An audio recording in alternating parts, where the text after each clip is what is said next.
আসসালামু আলাইকুম রহমতুল্লাহি ওয়া বারাকাতুহু। হ্যালো এভরিওয়ান, সবাই কেমন আছেন? আশা করছি আপনারা সবাই অনেক অনেক বেশি ভালো আছেন। This is Imran from Australia.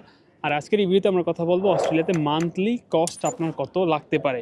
আপনারা যারা নতুন বাংলাদেশ থেকে অস্ট্রেলিয়াতে মুভ করেছেন অ্যাজ এ স্টুডেন্ট হিসেবে, আপনাদের মান্থলি কত খরচ হতে পারে, কিংবা আপনারা যারা অস্ট্রেলিয়াতে আসার চিন্তা ভাবনা করছেন অ্যান্ড বুঝতেছেন আসলে সঠিক ইনফরমেশনটা কোত্থেকে পাবেন, আমি আজকে আপনাদেরকে সঠিক ইনফরমেশনটা দিচ্ছি। যদিও এগুলো ডিপেন্ড করে আপনার লাইফস্টাইলের উপর। বিভিন্ন ধরনের মানুষের বিভিন্ন ধরনের লাইফস্টাইল থাকে, তাদের ওইগুলোর উপর ডিপেন্ড করেই কিন্তু তাদের মান্থলি একটা এক্সপেন্স হয়ে থাকে। বাট আমি অ্যাভারেজ একটা মান্থলি কস্ট আপনাকে বলবো, যে কস্টটা আপনি মাথায় রাখলে দেখবেন অটোমেটিক আপনি সুন্দরভাবে ক্যালকুলেশনটা করতে পারবেন। আদারওয়াইজ আপনার ক্যালকুলেশন অনেক বেশি গরমিল লেগে যাবে। এখন অস্ট্রেলিয়াতে আমরা সবাই থাকি, সবারই কিন্তু কিছু না কিছু খরচ করা লাগে। কারো লাইফ অনেক সহজ হয়, কারো লাইফ অনেক কঠিন হয়। কেউ মান্থলি এক্সপেন্সটা অনেক কমাই নিয়ে আসে, বিভিন্ন ধরনের স্ট্র্যাটেজি ফলো করে, বিভিন্ন ধরনের জিনিস থেকে টাকা সেভ করে। কেউ মান্থলি এক্সপেন্সটা অনেক বেশি বাড়াই ফেলে অজান্তেই, ফ্যান্সি লাইফ লিড করতে গিয়ে। আপনার মান্থলি কস্টটা অল এভারেজ কত হতে পারে? আমরা কিভাবে মান্থলি কস্টটাকে হিসাব করি, বা মান্থলি যে কস্ট, ওই কস্টের সবচেয়ে বড় ভূমিকা কোন জিনিসটা পালন করে? সেটা হচ্ছে হাউস রেন্ট, যেটাকে আপনার প্রত্যেক মাসে দিতেই হবে। আপনি কিন্তু এটা থেকে কোনো রকমের রেহাই পাবেন না। তো হাউস রেন্টটা এখন অনেক ধরনের হাউস প্রেফার করে। কেউ সিঙ্গেল হাউস, সিঙ্গেল রুম, কেউ প্রেফার করে শেয়ারে আরেকজনের সাথে থাকার জন্য। তাদের ক্ষেত্রে কিন্তু ভিন্ন ধরনের কস্ট হয়ে থাকে মান্থলি বাসা ভাড়াটা। যারা সিঙ্গেল থাকে, আমি ধরে নিলাম তাদের মিনিমাম কস্ট হচ্ছে $650, $650 মিনিমাম কস্ট। যারা সিঙ্গেলে এক রুম নিয়ে থাকে, মিনিমাম এটা ধরুন নর্মাল একটা বাসা, নট হাইফাই বাসা, নট এক্সপেন্সিভ বাসা। সো আপনি হাউস রেন্ট ধরে রাখেন $650। বাট আপনি দেখবেন অনেক বাঙালি ভাইয়ারা আছে, তাদের হাউস রেন্ট $800 হয়ে থাকে সিঙ্গেল থাকার কারণে। অনেকের তার থেকে বেশিও হয়ে থাকে, অনেকের তার থেকে আরও বেশি কম হয়ে থাকে। But all average not actually below $650, $650 নিচে হয় না। মানে অল অ্যাভারেজ আর কি। আমার ক্ষেত্রে আমি কম দিই, আরেকজনের ক্ষেত্রে আরও বেশি দেয়। দুইটা যোগ করে আমরা 2 দিয়ে ভাগ দিলে তো আমরা অল অ্যাভারেজ পাই। তো অল অ্যাভারেজ $650 আমাদের হাউস রেন্টটা হয়ে থাকে। সো এই জিনিসটা আপনি মাথায় রাখবেন। আমরা বুঝতে পারলাম যে আমাদের হাউস রেন্টে আমাদের খরচ হতে পারে $650। এটা হচ্ছে একটা মেজর জায়গা যেখানে আমাদের প্রচুর পরিমাণ টাকা চলে যায়। সেকেন্ড মেজর হচ্ছে আমাদের মিল, খাবার দাবার।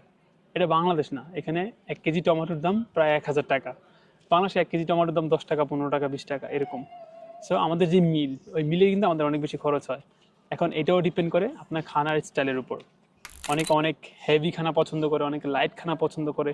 আপনি চাইলে কম খেয়ে সেভ করতে পারেন, বাট আমি অলওয়েজ রেকমেন্ড করবো আপনি যেরকম খান এরকমই খান।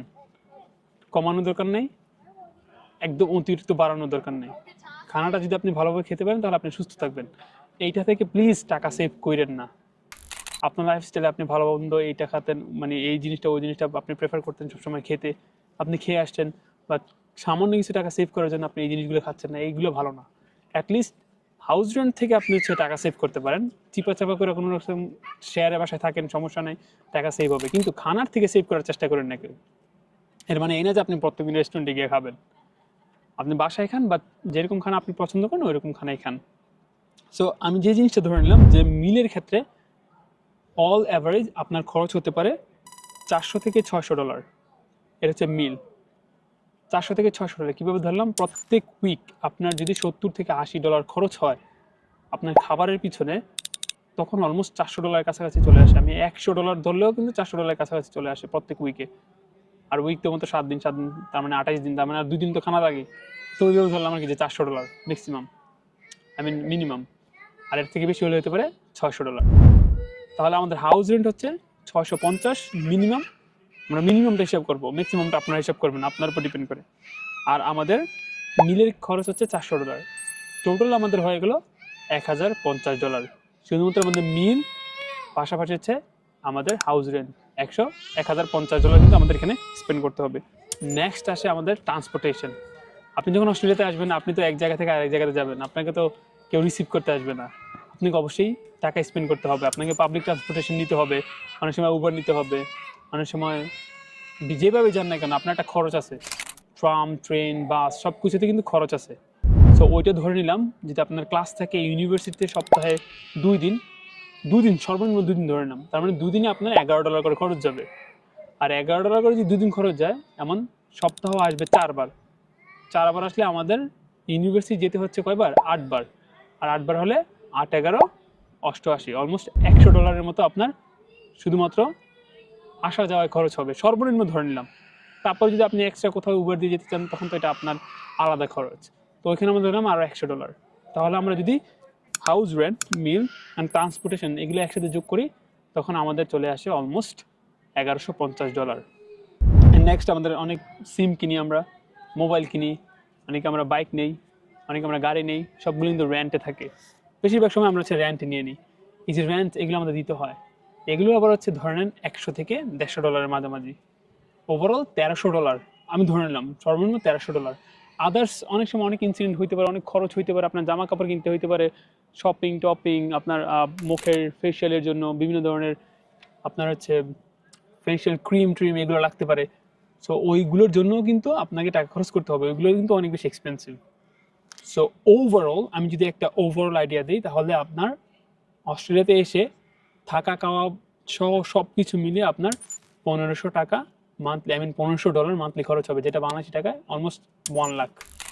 সো আপনার 1,11,000 কিংবা 1,10,000 টাকার মতো আপনার মান্থলি খরচ হবে অস্ট্রেলিয়াতে যদি আপনি থাকেন, নর্মাল একটা লাইফ লিড করেন। এবার আপনি যদি স্ট্যান্ডার্ড লাইফ লিড করতে চান, তখন তো আপনার টাকাটা আরও বাড়বে। আপনি নির্মলেবল লাইফ লিড করতে চাইলে আপনি টাকাটা আরও বেশি সেভ করতে পারেন। এটা ডিপেন্ড করে টোটালি আপনার উপর, আপনি কীভাবে এখানে আপনার লাইফস্টাইলটা কাটাবেন, কীভাবে আপনি এখানে খাওয়া দাওয়া করবেন, কীভাবে কোন বাসাতে থাকবেন, সবগুলোই ডিপেন্ড করে হচ্ছে আপনার উপর। সো হোপফুলি আপনি একটা ধারণা পেয়েছেন যে অস্ট্রেলিয়াতে এসে আপনার লিভিং কস্টটা কত হতে পারে। সো আপনি আরও কয়েকটা ভাইকে জিজ্ঞাসা করবেন, আপুকে জিজ্ঞাসা করবেন, সবার কাছ থেকে দেখবেন অল এভারেজ এর আশেপাশেই থাকতেছে 1500। কারো হয়তো বা $100 কম, কারো হয়তো বা $200 বেশি, এরকম হবে। এর নিচে কিন্তু মানে আহামরি যে একবারে আপনি $500 দিয়ে থাইকা ফেলবেন, তাও কিন্তু না। অ্যাটলিস্ট আপনার 1 লাখ টাকার মতো খরচ যাবে। That's all for today, everyone, and thank you very much for watching this video, and thank you very much for supporting me all the time. Next time I will come up with another new video. Till then, take care. Bye bye and assalamu alaikum wa rahmatullahi wa barakatuh. Hopefully I will see you somewhere in Australia one day. Till then, I will be waiting for you. Looking forward to meeting you one day. Assalamu alaikum.